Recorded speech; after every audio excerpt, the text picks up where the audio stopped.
हरे कृष्णा सभी को। आशा करती हूँ आप सभी बहुत अच्छे होंगे। दोस्तों, आज से हम सीरीज शुरू करने जा रहे हैं श्रीमद् भगवद गीता की। यह श्रीमद् भगवद गीता का संक्षिप्त वर्णन है जो हिंदी में स्वामी किशोरदास कृष्णदास द्वारा लिखा गया है। इसमें संपूर्ण 18 अध्याय और उनका महात्म्य हम सुनेंगे। तो बिना किसी देरी के चलिए शुरू करते हैं।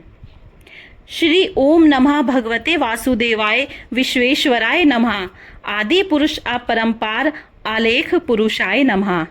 जगत बंधु ज्योति स्वरूप जिय की जाननहार, हर यश मांगन आयो दास प्रभु के द्वार। श्री गीता के ज्ञान की कथा प्रारंभ। जब कौरव पांडव महाभारत के युद्ध को चले तब राजा धृतराष्ट्र ने कहा, मैं भी युद्ध को देखने चलूंगा। तब श्री व्यास जी ने कहा, हे राजन, नेत्र के बिना क्या देखोगे? राजा धृतराष्ट्र ने कहा, देखूंगा नहीं तो श्रवण तो करूंगा। तब व्यास जी ने कहा, हे राजन, तेरा सारथी संजय जो कुछ महाभारत के युद्ध की लीला कुरुक्षेत्र में होगी सो यहाँ बैठे ही श्रवण करा देगा। व्यास जी के मुख से यह वचन सुन संजय ने विनती करी, हे प्रभु, यहाँ हस्तिनापुर में बैठे कुरुक्षेत्र की लीला कैसे जानूंगा और राजा को किस भांति कहूंगा? तब व्यास जी ने संजय को यह वचन कहा, संजय, मेरी कृपा से तुझे यहाँ की ही सब दिखाई देगा। व्यास जी के इतना कहते ही संजय की दिव्य दृष्टि भई और बुद्धि भी दिव्य भई। अब आगे महाभारत का कौतुक कहते हैं, सो सुनो। 7 अक्षणी सेना पांडवों की और 11 अक्षणी सेना कौरवों की, यह दोनों सेना कुरुक्षेत्र में जा एकत्रित हुई। धृतराष्ट्र ने पूछा, हे संजय, धर्म के क्षेत्र कुरुक्षेत्र में युद्ध की इच्छा से एकत्र हुए मेरे और पांडु के पुत्रों ने क्या किया?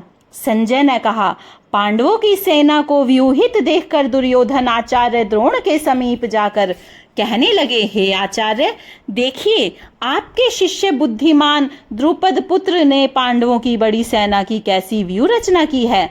इस सेना में अर्जुन भीम जैसे बड़े बड़े धनुर्धारी वीर विराट महारथी द्रुपद, धृष्टकेतु, चेकितान, बलवान काशीराज, पुरुजित, कुंती भोज नरों में श्रेष्ठ सैव्य, पराक्रमी युधामन्यु, बलवान उत्तमोजा अभिमन्यु और द्रौपदी के पुत्र सब के सब महारथी हैं।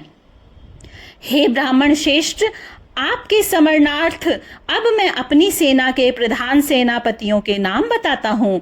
आप भीष्म, कर्ण, युद्ध विजय, कृपाचार्य, अश्वत्थामा, विकर्ण, सोमदत्त का पुत्र भूरिश्रवा और बहुत से शूरवीर मेरे लिए प्राण तक देने के लिए तैयार हैं। ये लोग शस्त्र चलाने में अति निपुण हैं। हमारी सेना का जिसके भीष्म रक्षक हैं अपरिमित बल है और उनकी सेना जिसके भीम रक्षक है थोड़ा बल है। अब आप सब अपने अपने मोर्चों पर सावधान रहकर सेनापति की रक्षा कीजिए। भीष्म पितामह ने दुर्योधन को प्रसन्न करते हुए और ऊंचे स्वरों में गर्जते हुए शंख बजाया। फिर वहां चारों ओर शंख, नगाड़े, ढोल, गोमुख आदि बाजे बजने लगे, जिनका बड़ा भयंकर शब्द हुआ, जिसके अनंतर श्री कृष्ण और पांडव अर्जुन ने दिव्य शंखों को बजाया। श्री कृष्ण ने 5 जने और अर्जुन ने भी देवदत्त नामक शंख को और भीष्म कर्म करने वाले भीम ने पौंड्रुक नामक बड़े शंख को बजाया। कुंती पुत्र राजा युधिष्ठिर ने अनंत विजय, नकुल ने सुघोष और सहदेव ने मणिपुष्पक और धनुर्धर काशीराज शिखंडी, धृष्टधुमन, विराट, अपराजित, सात्यकी, राजा द्रुपद और द्रौपदी के 5 पुत्रों और महाबाहु अभिमन्यु, इन सब वीरों ने अपने अपने शंखों को बजाया। उन शंखों के भारी शब्द से आकाश और पृथ्वी गूंज उठे और धृतराष्ट्र के पुत्रों के हृदय कांप उठे। हे राजन, अर्जुन ने कौरवों को युद्ध के लिए प्रस्तुत देखकर धनुष उठाकर श्री कृष्ण से कहा, हे अच्युत, मेरा रथ दोनों सेनाओं के बीच में खड़ा कीजिए, जिससे मैं युद्ध करने वालों को देख लूं कि इस रणभूमि में मुझे किन किन के साथ युद्ध करना चाहिए। दुर्बुद्धि दुर्योधन की प्रीति करने वाले जो युद्ध के लिए यहाँ एकत्रित हुए हैं उनको देखूंगा। संजय ने कहा, हे राजन, अर्जुन की बात सुनकर श्री कृष्ण ने भीष्म, द्रोण आदि वीरों के सामने उत्तम रथ को खड़ा करके कहा कि हे वीर, युद्ध के लिए उद्यत इन कौरवों को देख लो। अर्जुन ने चाचा, बाबा, गुरु, मामा, भाई, पुत्र, पौत्र, मित्र, ससुर और स्वजनों को शस्त्रों से सुसज्जित खड़े देख और उसने इन दोनों सेनाओं में अपने ही सब बांधवों को देखकर परम दयाद्र हुए यह वचन कहे, हे कृष्ण, युद्ध की इच्छा से आए हुए इन अपने बंधुओं को देख मेरे अंग ढीले होते जाते हैं और मुख सूखा जा रहा है। मेरा शरीर बेकल होता है, गांडीव हाथों से गिरा जाता है।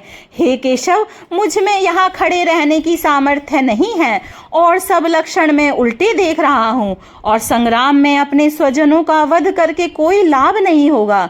हे कृष्ण, मैं जीत, राज्य और सुख भी नहीं चाहता हूँ।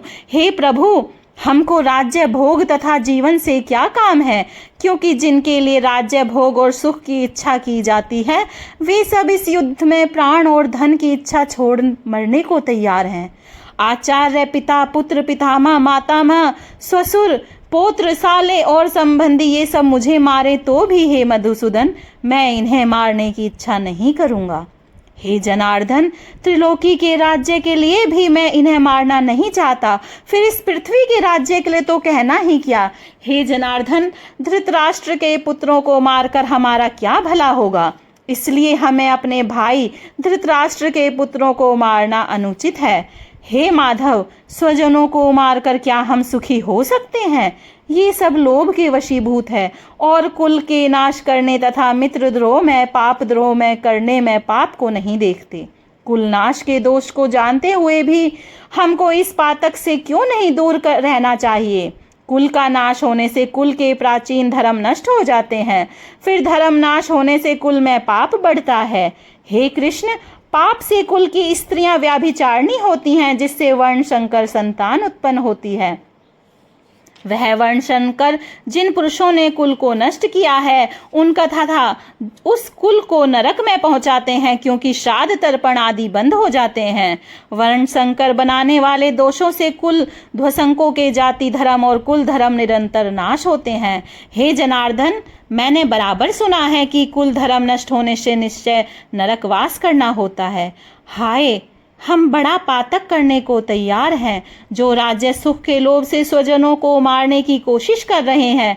शास्त्रों को धारण किए हुए धृतराष्ट्र के पुत्र यदि मुझे शस्त्र रहित और उपायहीन को रणभूमि में वध कर डालें तो मेरा बहुत कल्याण हो। संजय ने कहा, हे राजन, यह कहकर दुखित होकर अर्जुन ने धनुष बाण फेंक दिया और रथ के पिछले भाग में जा बैठा। इति शुपनिषद शुभ्रम विद्याया योग शास्त्रे श्री कृष्ण संवादे विषाद योगो नाम प्रथमो अध्याय समाप्त। राधे राधे।